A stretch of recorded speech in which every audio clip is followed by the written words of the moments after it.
Costa Rica, about 15, 16 nautical miles away.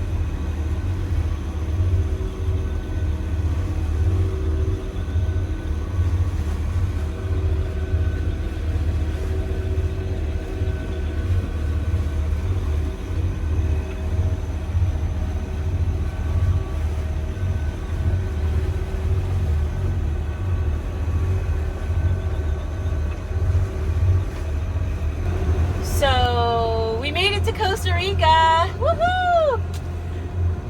We got there across the border at 3 a.m. It was a weird situation though, really nerve-wracking. Basically, I was sitting here chilling out on night watch. Rolf was napping down below, and all of a sudden, out of nowhere, still on the Nicaraguan side of the border, 2 boats popped up within 100 feet of our stern with lights and everything. They were dark before that. There was nobody there. It was very sudden. Totally freaked me out. So immediately I woke up Rolf, and immediately I started going on to the Panama Posse mobile application, texting our location, texting that there were these 2 unknown boats behind us.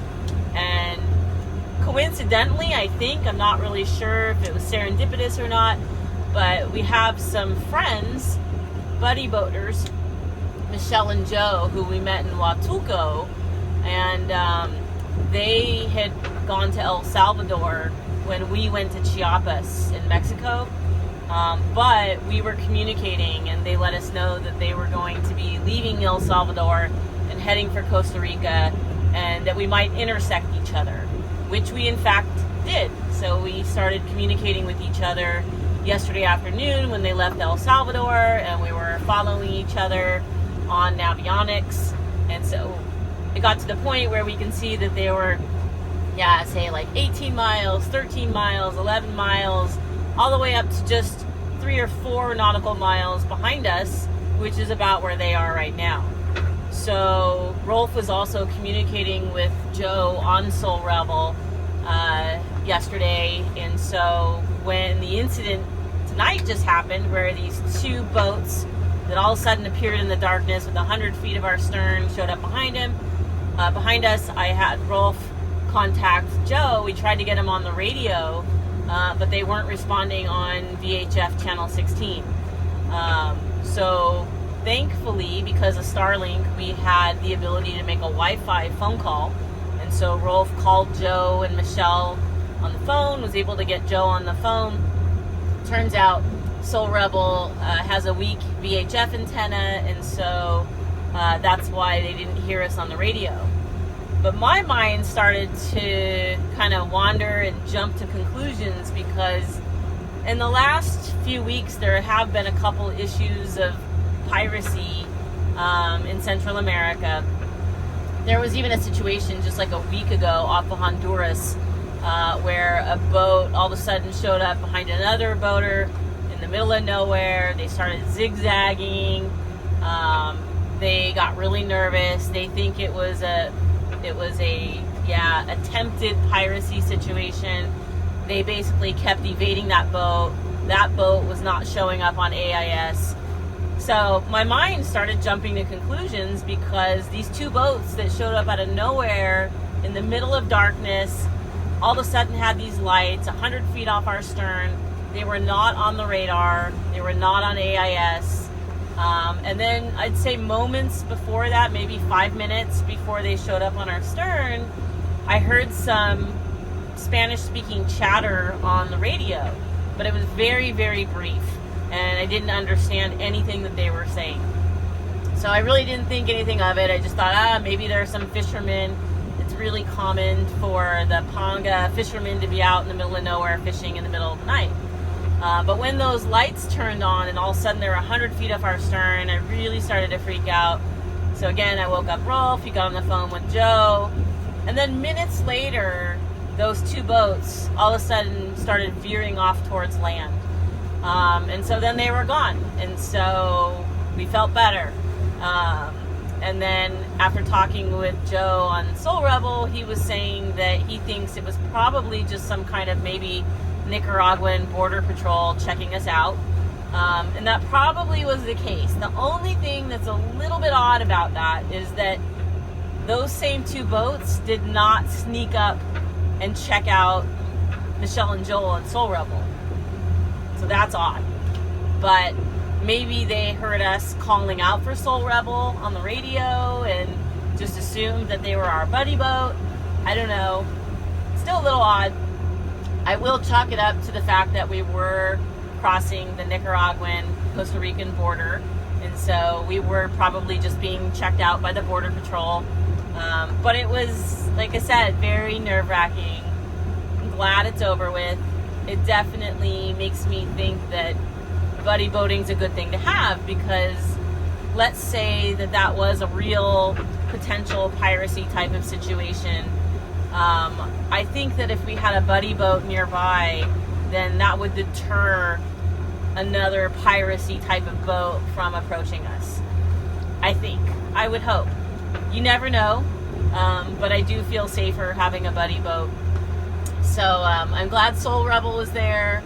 I did feel very comfortable, or comforting, I should say, comforted that I was able to immediately go on to reach out on WhatsApp to Soul Rebel, to other boaters on the Panama Posse who are also cruising in Central America back and forth. That felt very reassuring. Anyways, breathe. And back to our regularly scheduled program of celebrating that we have made it from Los Angeles, California, the United States, when we left in November, to now being at the end of April in Costa Rica. Can't wait to explore. So excited.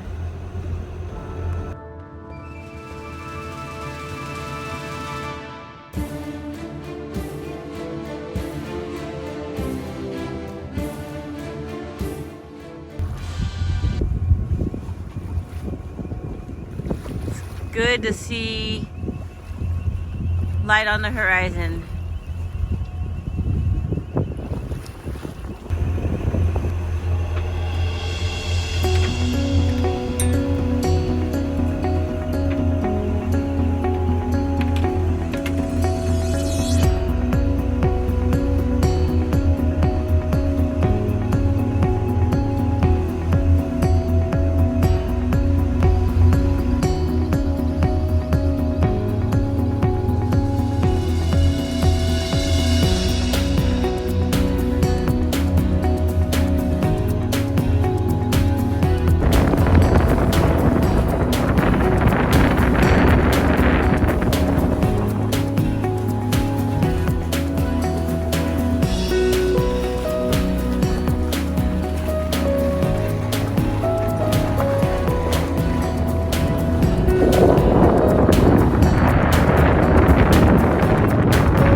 everybody. We arrived in Costa Rica, Bahia Huevos.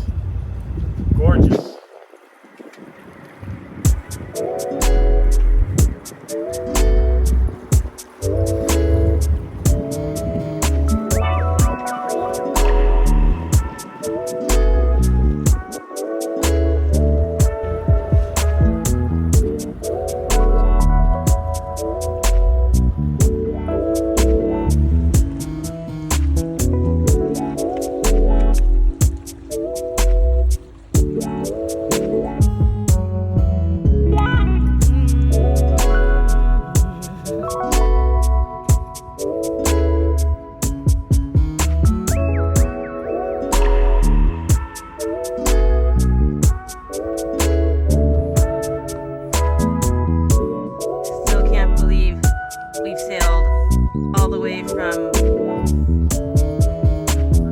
California, United States, to Costa Rica.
What are you gonna do with that? I want to show you a couple of crabs.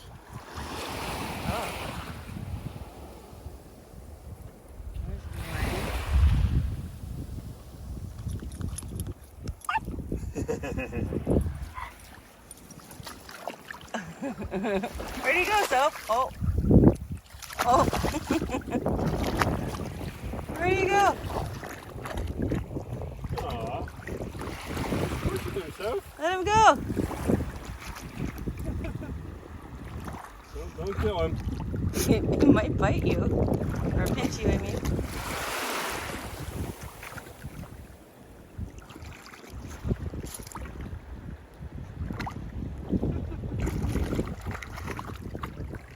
He's already way out. His head's completely on the water. Where'd it go? Where'd it go? Dick go? I mean the crab. Where'd the crab go?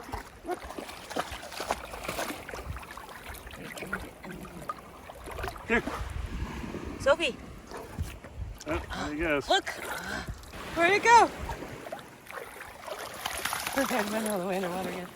There it goes. Look, her head. Look, it's just underwater for a while that time. Look, watch, Wolf. Get it, Soph.